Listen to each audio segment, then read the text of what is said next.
72 घंटे से ऊपर हो गए और जिसको अंग्रेजी भाषा में अनप्रेसिडेंटेड कहा जाता है।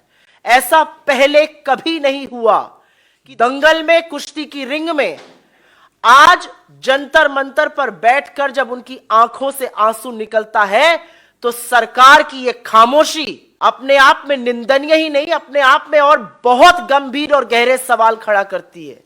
क्योंकि जब एक महिला एथलीट और डेकोरेटेड महिला एथलीट इस देश के प्रधानमंत्री के पास जाकर फेडरेशन में हो रहे यौन शोषण और कुकृत्यों के बारे में अक्टूबर महीने में बताती है, तो 1.25 साल तक मोदी जी ने क्या किया और वो इस पर चुप क्यों रहे?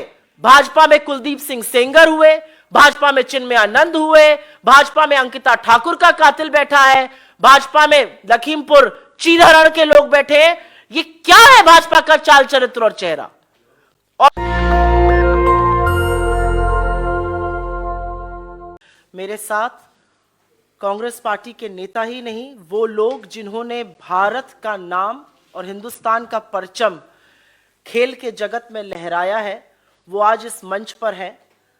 किसी और कारण से होते तो हमें बड़ा गर्व होता, लेकिन वो आज इस मंच पर हिंदुस्तान के उन खिलाड़ियों की वेदना और उनके दर्द को समझाने के लिए, बताने के लिए और सरकार से सख्त सवाल पूछने के लिए मजबूर है, जिसका जवाब बहुत पहले आ जाना चाहिए था।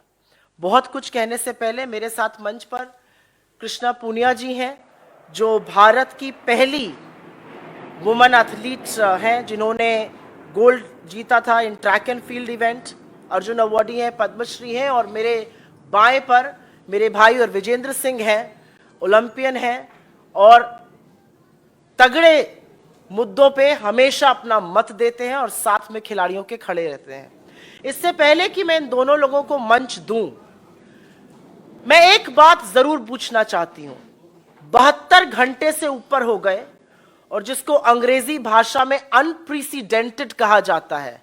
ऐसा पहले कभी नहीं हुआ कि the most decorated athletes of Indian sports stars, जिनकी विश्व में जिन्होंने भारत का परचम लहराया, वो बेटियां जो शेरनियों की तरह दहाड़ती हैं दंगल में, कुश्ती की रिंग में, आज जंतर मंतर पर बैठकर जब उनकी आंखों से आंसू निकलता है तो सरकार की यह खामोशी अपने आप में निंदनीय ही नहीं, अपने आप में और बहुत गंभीर और गहरे सवाल खड़ा करती है। क्योंकि कटघरे और सवालों के घेरे में रेसलिंग फेडरेशन ऑफ इंडिया के चीफ भाजपा के सांसद बृजभूषण सिंह जरूर हैं, लेकिन उससे ज्यादा आज कटघरे में प्रधानमंत्री मोदी खड़े हैं। और ये मैं बिना रीजन के नहीं बोल रही हूं, ये एक पैटर्न है। विनेश फोगट जी ने अपनी पहले दिन की प्रेस कॉन्फ्रेंस में कहा था कि उन्होंने अपने परिवार के साथ जाकर 2021 के अक्टूबर महीने में मोदी जी को सारी असलियत से वाकिफ कराया था। उन्होंने सच बताया था और अपनी जान पर होने वाले हमले का अंदेशा भी जाहिर किया था। और मोदी जी ने कहा था नहीं नहीं, तुम्हें कुछ नहीं होगा। 1.25 साल तक, और मोदी जी ने सार्वजनिक रूप से विनेश फोगट जी को अपनी बेटी कहा है कि तुम तो मेरी बेटी जैसी हो, मैं तुम्हारे सारे परिवार को जानता हूं। तो आज सवाल यह है कि जब एक महिला एथलीट और डेकोरेटेड महिला एथलीट इस देश के प्रधानमंत्री के पास जाकर फेडरेशन में हो रहे यौन शोषण और कुकृत्यों के बारे में अक्टूबर महीने में बताती है, तो 1.25 साल तक मोदी जी ने क्या किया और वो इस पर चुप क्यों रहे? क्या कार्रवाई हुई? मंत्री, सांसद अभी भी अपने पद पर बरकरार है, कोई इंटरनल इंक्वायरी नहीं हुई, कोई सवाल जवाब नहीं पूछा गया। और हम ये क्यों ना पूछें कि इस सरकार का पैटर्न है, ये बड़े बड़े आक्षेप और बड़े बड़े आरोप लगते हैं, उसके बाद कटघरे में इनके मंत्री, इनके सांसद खड़े होते हैं, लेकिन बेशर्मी के चलते और थेथरई के चलते यह सरकार उनको पद से बर्खास्त नहीं करती। यह हमने अजय मिश्रा टेनी के केस में भी देखा था, जो आज भी मंत्री बने हुए हैं, और बृजभूषण सिंह के केस में भी हम देख रहे हैं। मेरा सवाल यह है कि देश के प्रधानमंत्री ने अक्टूबर 2021 के बाद, विनेश फोगट जी का कहना है उनको सब कुछ बताया, उसके बाद वो शांत क्यों रहे? जंतर मंतर पर बैठे हुए ये एथलीट्स, उनकी आंख के आंसू, और इन लड़कियों का आज शायद लड़की होने पर भी अफसोस जताना बहुत बड़े सवाल खड़ा करता है। एक ही लाइन कहूंगी और उसके बाद मैं कृष्णा पुनिया जी को इनवाइट करूंगी कि वो अपना ओपनिंग वक्तव्य बोले। हमने अभी तक सरकार के एक नुमाइंदे से इन कुकृत्यों की निंदा नहीं सुनी, इसकी भर्त्सना नहीं सुनी। मेरी कोई आशा नहीं है कि इस देश की महिला और बाल विकास मंत्री, जो कि एक राहुल गांधी ट्रोल है, वो इस वाक्य पर एक भी शब्द बोलेंगी। भाजपा में कुलदीप सिंह सेंगर हुए, भाजपा में चिन्मय आनंद हुए, भाजपा में अंकिता ठाकुर का कातिल बैठा है, भाजपा में लखीमपुर चीरहरण के लोग बैठे हैं। ये क्या है भाजपा का चाल चरित्र और चेहरा?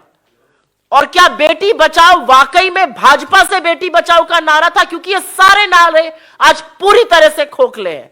क्या बेटी बचाओ और क्या खेलो इंडिया? आपके जो ध्वजवाहक हैं स्पोर्ट्स के, वो जंतर मंतर पर बैठकर ये बोल रहे हैं हमें यौन शोषण के लिए मजबूर किया जा रहा है। ये बात प्रधानमंत्री को पता है और इस बात पर पर्दा गिराया जा रहा है। और डिफरेंस ये था कि जब बेटियों पर इस तरह के कुकृत्य होंगे, शोषण होगा, तो ये सरकार अपनी आंख पर पट्टी बांध लेगी। ये सरकार कहती थी हमें इंटरफेरेंस पॉलिटिकल नहीं चाहिए। बैडमिंटन फेडरेशन ऑफ इंडिया के हेड कौन है? Himanta Biswa Sarma. Rifle federation of India के हेड कौन है? रनिंदर सिंह, बीजेपी के। आर्चरी के अर्जुन मुंडा जी, क्रिकेट के तो खैर आपको पता ही है, पुत्र जय शाह जी बैठे हुए हैं वहां पर, हॉकी के दिलीप तुकरी जी, और टेबल टेनिस ऑफ इंडिया की जो फेडरेशन की हेड है वो हरियाणा के उप मुख्यमंत्री दुष्यंत चौटाला जी की पत्नी मेघना चौटाला जी हैं। तो ये जो लोग बात करते थे पॉलिटिकल इंटरफेरेंस की, मिनिमम गवर्नमेंट मैक्सिमम गवर्नेंस की, उनके कुछ नाम मैंने आपको गिना दिए हैं।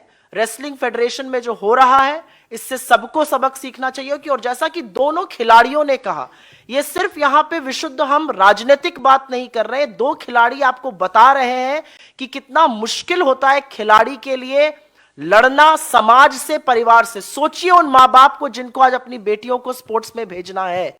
वो नेशनल दस्तक की आपसे गुजारिश है कि अगर इसको बचाना चाहते हैं तो नेशनल दस्तक को सब्सक्राइब करने के लिए रेड कलर के सब्सक्राइब बटन को दबाएं, फिर बेल आइकन की घंटी दबाएं। नेशनल दस्तक को बचाने के लिए बहुत जरूरी है कि हर खबर को शेयर करें, लाइक करें, कमेंट जरूर करें।